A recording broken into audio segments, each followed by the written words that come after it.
Hi, everybody. So what we're going to do today is we're going to start the next section of our unit, which is going to look at a tricycle race, and we're going to look at rates of change. All right, so we're going to kind of get an idea of what could be happening in real life, and then translate it to the stuff that we looked at last week. So before we begin, if I were you, I would get out the graph paper. You could either use your own graph paper, or you can print out the one that's on Canvas. I would also print out this from Canvas, and that's problem number 52. Oh, the glare's bad. Problem number 52, it's a big race heat 1. What that'll allow you to do is jot notes right on top of the paper. All right, so let's get started. You can push pause if you haven't done so yet. All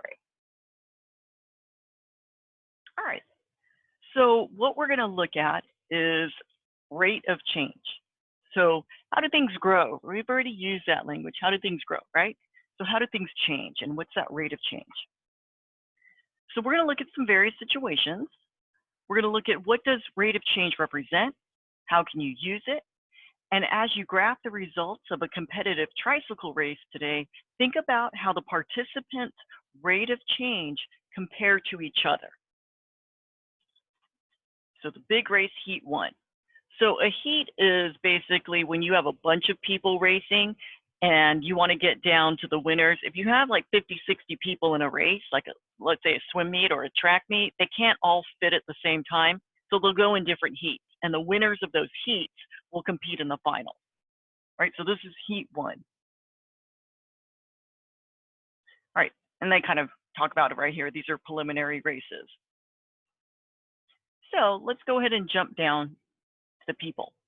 In the first heat, Leslie, Kristen, and Evie rode tricycles toward the finish line. Leslie began at the starting line and rode a constant rate of 2 meters every second. I'm going to put Leslie in blue, and that's some facts about her. She began at the starting line and rode at a constant rate of 2 meters every second.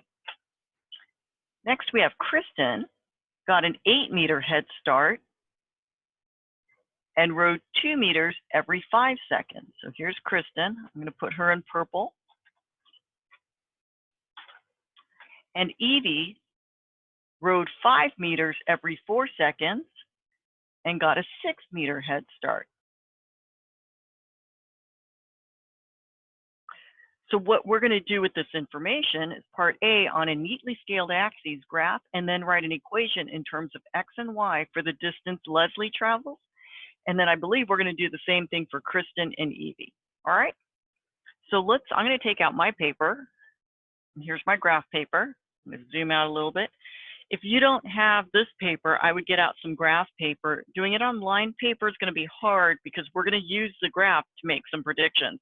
And we have to have a neatly scaled axes. All right. On the bottom is going to be the time in seconds. And on the side is the distance from the starting line. And that's going to be in meters.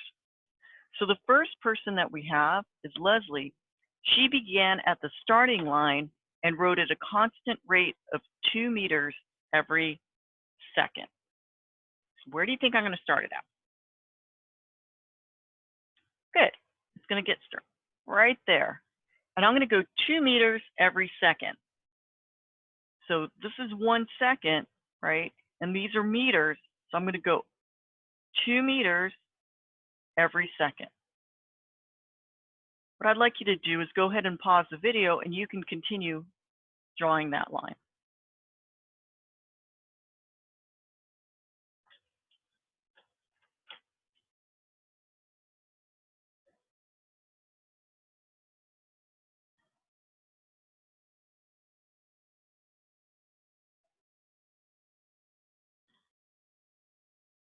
All right, once I have it done, I'm going to want to label this. So this is Leslie. Starts at the starting line, goes 2 meters every second. All right, the next person we have is Kristen. She got an 8-meter head start and rode 2 meters every 5 seconds. So Kristen gets an 8-meter head start. 1, 2, 3, 4, 5, 6, 7, 8. And goes 2 meters every 5 seconds. So from there, where do I go? Up 2 over 5. up to over 1, 2, 3, 4, 5. Remember, you want to count the spaces, not the lines.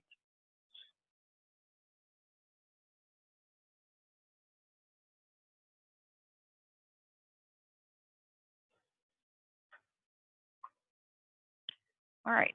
And then it looks like the last person, Evie, rode 5 meters every 4 seconds, and she got a 6-meter head start. So where's she going to start? 1, 2, 3, 4, 5, 6.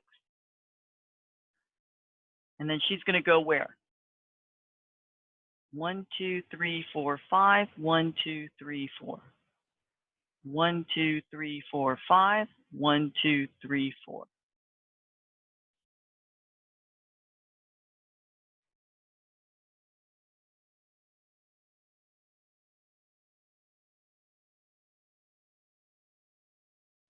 All right, so your graph should look something like mine. So now the first question. After how many seconds did Leslie catch up to Evie? And I did bad. I should label this Evie, and I should label this Kristen. So when did Leslie catch Evie? Well, where on the graph will I look? Yeah, I'm going to look where they cross. They cross right here. So this is my first piece of information. So the question was, in how many seconds? So how many seconds? We're going to go straight down, and this is going to tell me the number of seconds. That would be 8 seconds. Right. So the question, how many seconds did Leslie catch Evie? 8 seconds. All right. The next question was, how far were they from the starting line when Leslie caught up to Evie? So in other words, what's the distance? And then we're going to confirm our answer algebraically. Right? So how far were they from the starting line when Leslie caught up to Evie? Well, Leslie caught up to Evie right here. So this tells me the distance from the starting line. So what's that? That's 10, 11, 12, 13, 14, 15, 16. So that would be 16 meters. That's how far away they were. All right.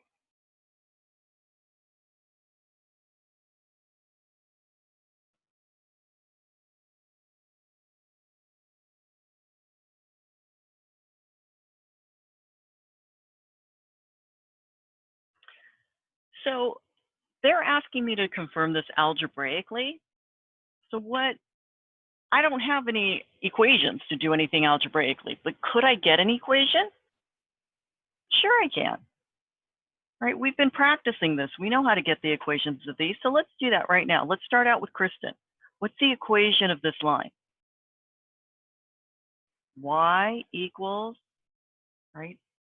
We go up 2 over 5, 2 over 5, x plus, starts at 8. All right, you try Leslie. So did you get y equals 2 over 1 x plus 0? Or you could just write it as y equals 2x. All right, try Evie. Did you get y equals, this one we went up 1, 2, 3, 4, 5 over 4, x plus 1, 2, 3, 4, 5, 6. So if I want to verify this algebraically, what I can do is I know they cross each other at 8 seconds. I can just plug in 8 seconds into here. So 2 times 8, right, that's seconds. So that's 16. So they're going to be 16 meters. So yeah, that makes sense. That's what I got as an answer here. All right, I could plug it into this one as well. That I'm going to use a piece of scratch paper for.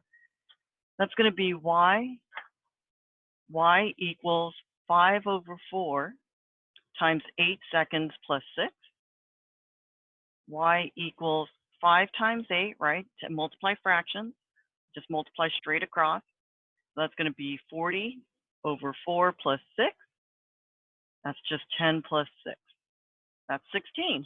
matches my answer again. So algebraically, if I plug in 8 seconds, I get 16 meters.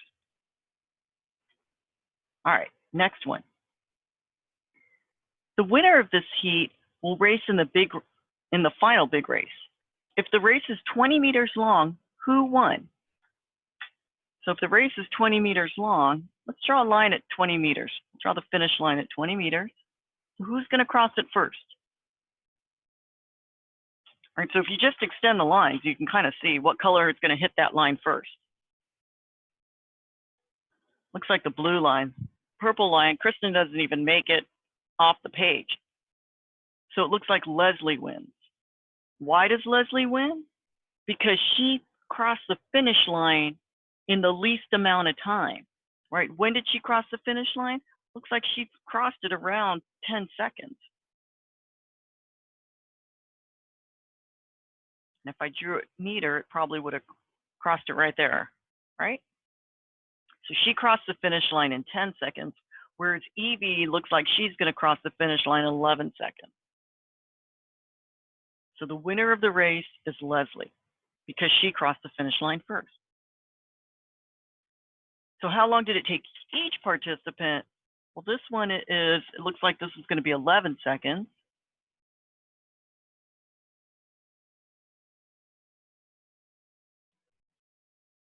And then if we continue on, for Kristen, that's a little bit trickier because I can't extend my graph. So I'm going to use algebra to help me. So my question is, when does y equal 20 meters? So this is the equation I need to solve. So I'm going to subtract 8 from both sides. So that's going to be 12 equals 2 over 5x. Now, I want to get rid of the 2 over 5, right? So I could do it in parts. If this is being divided by 5, to get rid of the 5, I'm going to multiply by 5. So the 5s will make a giant 1. So that's going to be 60 equals 2x. Now we just divide by 2. So x equals 30. So in 30 meters, Kristen will finish the race. I mean, 30 seconds, my bad. In 30 seconds, Kristen will finish the race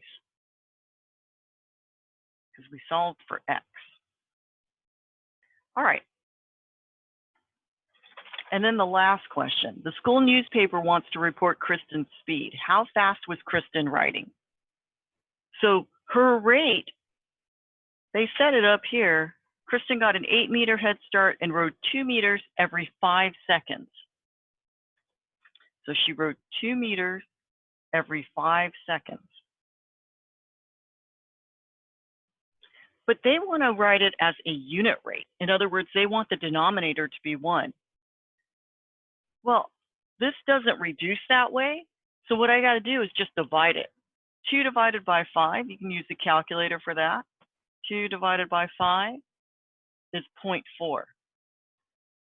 So this is going to be 0.4. Well, 0.4, I could just leave it as 0.4 over 1. So her unit rate is 0.4 over 1. That's kind of a weird one to start with. Let's take a look at a simpler case. What if we were going to look at, well, that was Kristen. All right. What if we were looking at someone a little bit easier, like Leslie? She goes 2 meters every second. That's already a unit rate because it's 2 over 1, right? But let's pretend you could also describe her as going 4 meters every 2 seconds. If I gave you that, then you can reduce that. 2 goes into 4 twice, right? So that reduces down to 2. I just need to put over 1. That's how I know it's a unit rate. I just want to reduce it down so that my denominator is 1. If it's a decimal, we're just going to write it as a decimal over 1. So that's how we find unit rate. Try this one. What if I said it was 15 over 3? What would the unit rate be? We'll go still meters per second. Yeah, if I just divide it, that's 5 meters every second. That's what it means. 0.4 meters every second. 2 meters every second. And now going back to something that comes out a little bit uglier, let's try something. What if we had this one? What do we had? 6/4.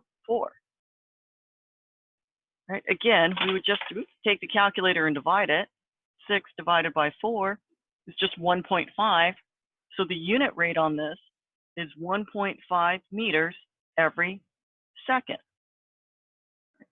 So now let's go back to the graph and take a look at that. 0.4, we were talking about Kristen. They're doing this. That's 0.4 right there. They went up 0.4 over 1, up 0.4 over 1. And if I keep following this up 0.4 over 1, what I'll eventually hit is that. But it's too hard to read this height as 0.4. Cool? All right. Hopefully that makes sense. If you have any questions, please let me know.